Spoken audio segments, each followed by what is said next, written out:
For all those of you that heard about the tragedy in Meron, major tragedy, and the question is, what do we do about it? How do we deal with it?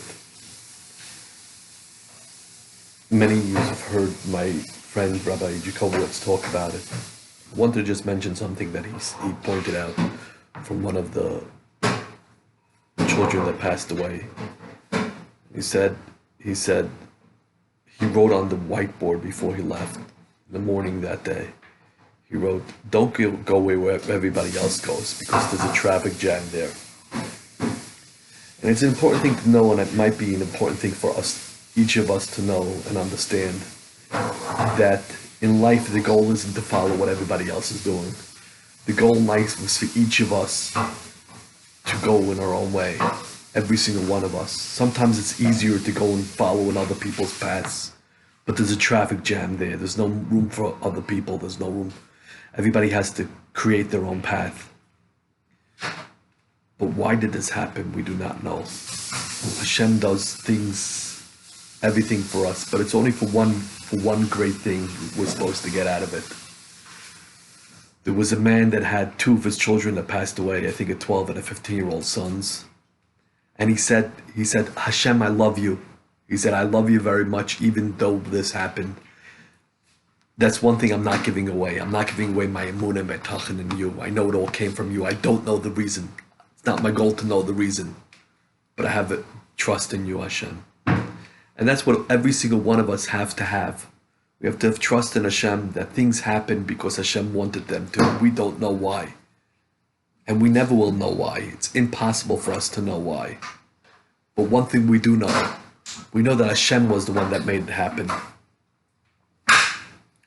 There was a man, my father told me, there was a man that took 25 years for him to have children. He prayed very long, very hard. He was married 25 years. He had his first child, a son. And what happened was that his son, after his son was 5 or 6 years old, his son got very sick.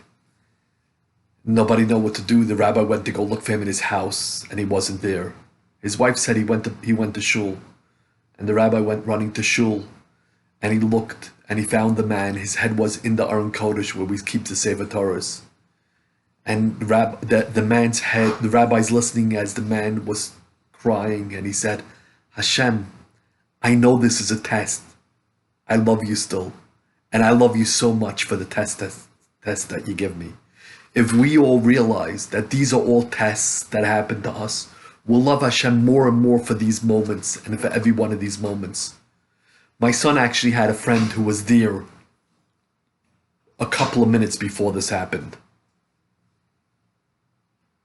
And his family was concerned that he might not made it, but he left a few minutes before they closed off the second side.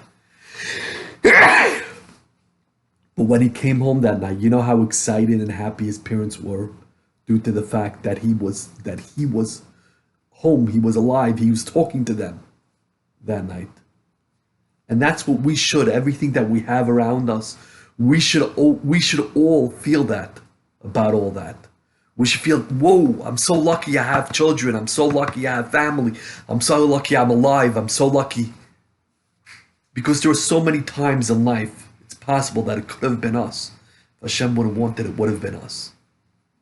Kosh Baruch Hu should bless us all, that we should really, really understand and love Him for the fact that He gives us tests, but at the same time, He makes us continue and win our tests.